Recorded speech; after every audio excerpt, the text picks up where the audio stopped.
Here we are again, Rick Yasayan, along with a crew, which we're going to introduce you to today. We've got a real special treat for you. So it looks like we've got some kind of passion fruit here. What is this? I don't think they're ripe yet, but this is Passiflora elegans. Okay. And they're supposed to be among the tastier types. Let's see how this looks actually. I've never even opened one of these before. Maybe it's not ripe. Yeah, it's definitely not ripe. Not ripe. Yep. That's a pity. Yeah, that's a shame. Let me see this.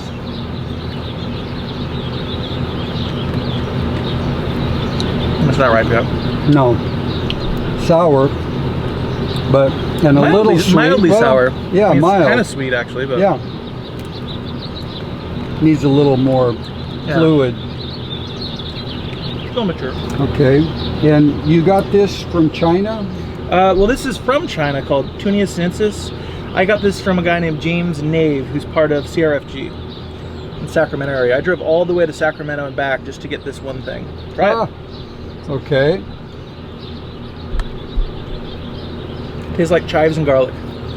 Yeah.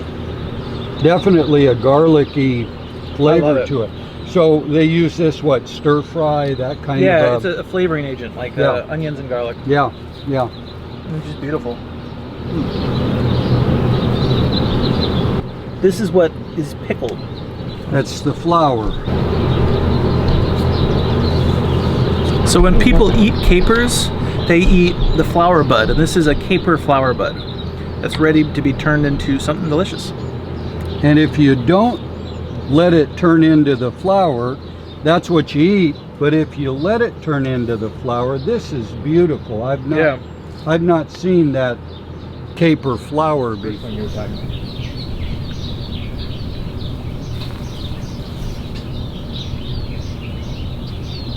So we are in your part of your cherry grove here. Yep. Why don't you tell us a little bit about how it got started and what we've got here and age on Sure. some? This is actually our oldest cherry orchard. Okay. So these trees were, in 1989, my dad traded his house for this piece of land, and someone knocked on the door and asked if they could plant a cherry nursery, and then they paid us in cherry trees. And these are all the original cherry trees. So these cherry trees are 29 years old, and they're all beautiful and very productive. These are the oldest varieties, so these are Brooks and Tulare mainly. You can see that we paint them white to give them sunscreen. If you look further up, you can see the wire because we have an overhead misting system to cool the trees down. We do a lot of cultural practices to ensure that we can grow cherries in a place where normally 50 years ago you wouldn't have been able to grow cherries here. So with all the cherry trees that you've got, what varieties would you say are your top two favorites For eating? to eat? So I would say the Brooks cherries is one of my favorite. It's a large, big cherry with a kind of a bud on the bottom. Okay. As far as the shape, they're really sweet, low acid. Another cherry that just we grow is called the GG1. The GG1 is really, really high acid and really high sugar, so it's very sour and very sweet. Wow. Together, and it's just great in all things cooked or prepared. It's one of the few cherries that can be cooked, and I mean they're really popular with all my customers, and we've got 50 other different kinds.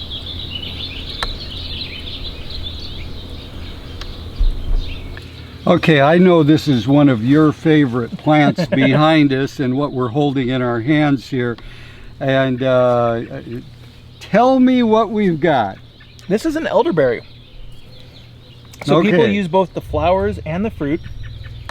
And recently the Prince of England just had a cake made out of elderberries. Oh. So there are dessert liqueurs made out of elderberries. Lots of them, yeah. Oh, they're wonderful. And this is my own variety. And this is super productive. It has huge bunches. It bears fruit year round. I sell them at all my farmers markets. Wow. So, like when you've got a piece of fruit like this, may I inquire, what what was the last price that you sold something like that?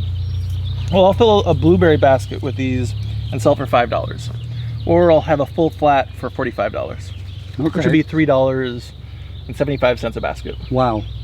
Wow. And this tree is just loaded with them. He produces a lot. He's a very good tree. Oh my. My friend. Okay, we have here a fruit that it goes back to the 1500s. Not very common anymore, but it has a rather unique history, and this was the last fruit that would become ripe, and it is called a medlar. Now that's the nice name for it, and there are quite a few names for it that are not quite so nice. You'll have to look them up. Well, they taste really good. They taste like applesauce. Yeah. So when they're ripe, first they're hard, and then they need to be blended, and they go from being hard to being soft inside. When they're soft, the paste tastes just like spiced applesauce. Yeah, yeah, absolutely. This is the medlar.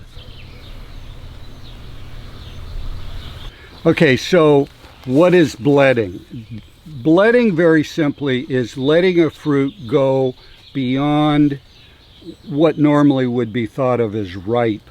And so for the medlar in particular, this fruit, you had to wait until after the first frost, and then you would pick them and you would put them in, oh, say, an egg carton or something, and let it sit. And you let it sit, and you'd let it sit until they got soft. In other words, they would become overripe. At that point, when you open them up, oh my gosh, they taste like apple butter, spiced apple butter, delicious, wonderful fruit. So why do they call them bledding? I don't know. It's kind of like letting a persimmon become overripe before you could eat it. So this, very hard, very woody, not good to eat until it's bledded.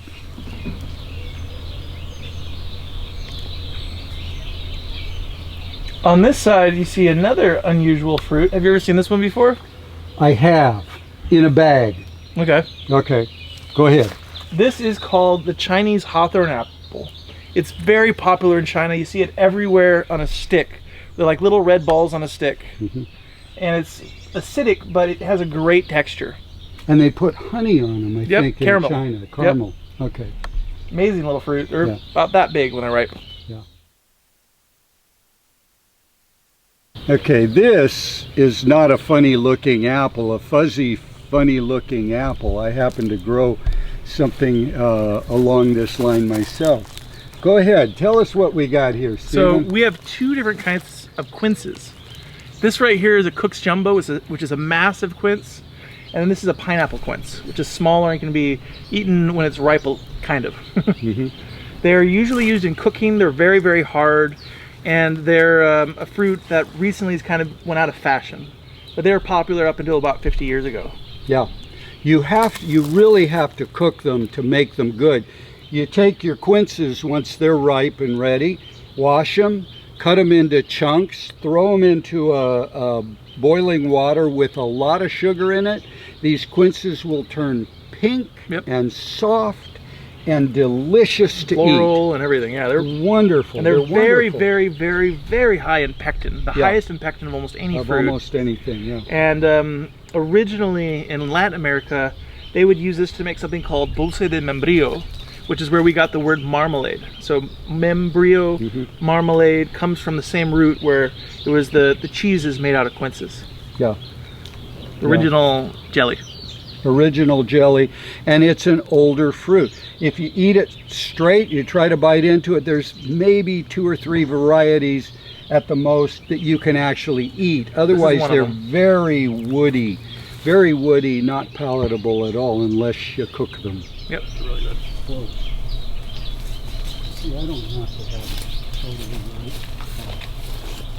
We have got a beautiful tree behind us. Look at this. Look at this. Nectarine. So right now we are in the family orchard.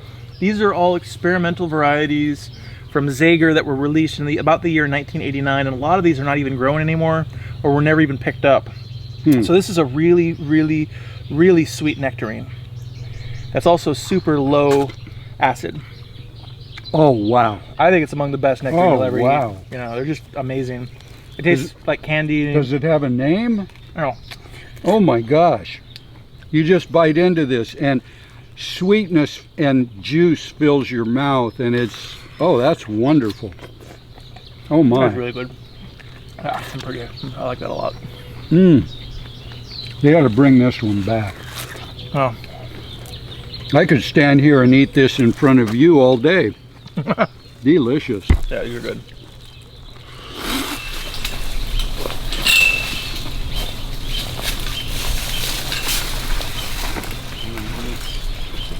Okay, we've got another kind of fruit behind us here, and these are beautiful.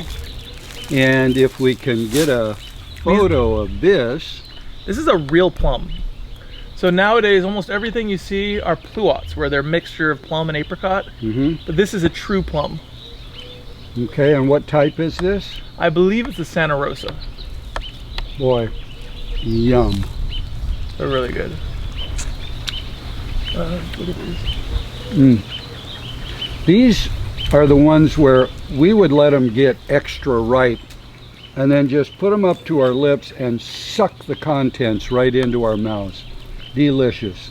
Isn't that pretty color? Yeah, lovely.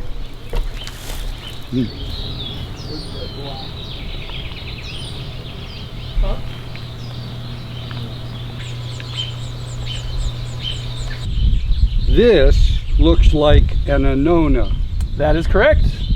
These are pawpaw trees. So here in the shade, I am growing pawpaws as an understory crop, and they are fruiting and working. So they said you couldn't grow pawpaws here. If you put them in a sunny spot, they just fry and die.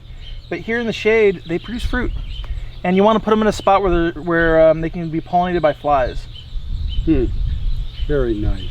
Do you know which variety you've got? Shenandoah, Taitu, and a bunch of seedlings. Okay.